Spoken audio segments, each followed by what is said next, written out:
सावित्री 2 बेटों की माँ थी। उसे इस बात पर बड़ा घमंड था। वो मानती थी कि बेटे घर की शान होते हैं। ये ले सावित्री, मिठाई खा, मेरे यहाँ पोती पैदा हुई है। ये सुनते ही सावित्री मुंह बना के कहती है, अरे तू तो लुट गई, बर्बाद हो गई, तेरे यहाँ लड़की पैदा हो गई। अरे तू ऐसा क्यों कह रही है? मैं तो बहुत खुश हूँ। अरे जब तेरी पोती के पीछे तुझे खर्चे पर खर्चे करने पड़ेंगे ना, तब ये तेरी सारी खुशी गम में बदल जाएगी। पहले लड़की की पढ़ाई लिखाई का खर्चा, फिर उसकी शादी का खर्चा। अरे आजकल की शादियाँ कितनी महंगी हो गई है। गहने बनाओ, लाखों रुपए पानी की तरह बह जाते हैं। लड़कियाँ तो सिर्फ खर्चा करवाने के लिए ही पैदा होती हैं। इस तरह लड़कियों के प्रति अपने विचार व्यक्त करते हुए सावित्री ममता को लंबा चौड़ा भाषण देके चली जाती है। अब तो आप लोग इस कहानी में सावित्री देवी का पात्र अच्छी तरह समझ ही गए होंगे। कुछ समय बाद सावित्री की बड़ी बहू भी एक लड़की को जन्म देती है। फिर क्या था, सावित्री पूरा आसमान सर पर उठा लेती है। हे भगवान, ये तू मुझसे किस जन्म का बदला ले रहा है? अरे मैं तो मंदिर में रोज आकर तुझसे कहती तो थी कि मुझे एक पोता चाहिए, और तूने मुझे पोती दे दी। इतनी मिठाइयाँ और प्रसाद चढ़ाने का क्या फायदा हुआ? तभी सावित्री की बहू निशा कहती है, क्या माँ जी, आप भी इतनी सी बात पर नाराज हो गई हैं? देखिए तो आपकी पोती कितनी सुंदर है, बिल्कुल आप पर गई है। अरे चुप कर, तुझे 9 महीने इतने महंगे महंगे काजू बादाम फल फ्रूट खिलाने का फायदा क्या हुआ? मेरे तो सारे पैसे बर्बाद हो गए। ये सुन सावित्री का बड़ा बेटा अजय कहता है, माँ, तुम सिर्फ नाम के लिए 2020 में रहती हो। असल में तुम्हारा दिमाग सैकड़ों साल पुरानी सोच रखता है। आज के जमाने में लड़का और लड़की में कौन फर्क करता है। मैं तो बहुत खुश हूँ कि भगवान ने मुझे लक्ष्मी के रूप में बेटी दी है। लेकिन सावित्री पर अजय की बातों का कोई असर नहीं होता। नालायक, अपनी पत्नी की जबान बोल रहा है। मेरा बड़ा बेटा तो हाथ से गया। लेकिन सावित्री देवी हार मानने वाली नहीं थी। वो पोते की चाह में अपने छोटे बेटे विजय की शादी करवा देती है।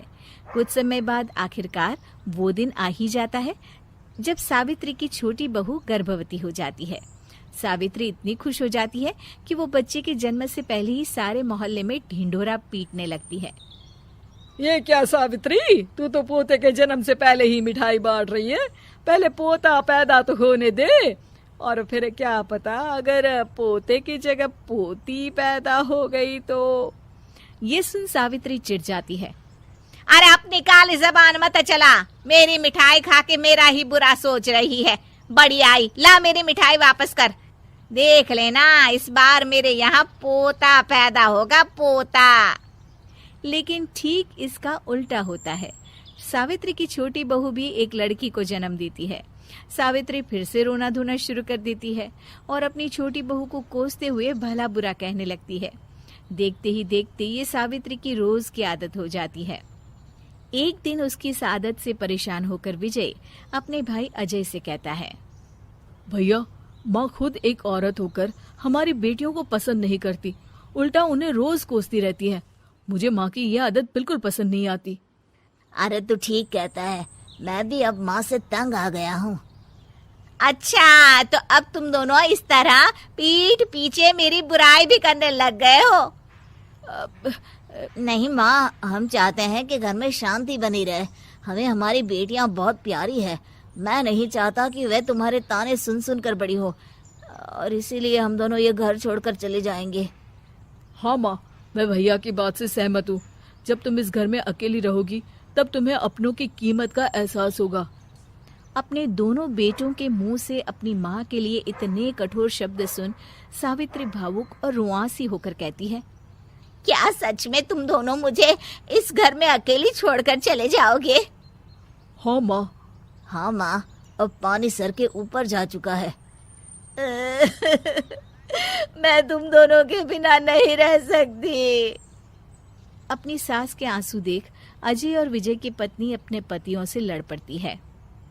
अरे जिसे जाना है वो जाए, मैं माँ जी को छोड़कर कहीं नहीं जाने वाली। भाभी, आप ये क्या कह रही हैं? वही जो तुम सुन रहे हो, दीदी बिल्कुल सही कह रही है।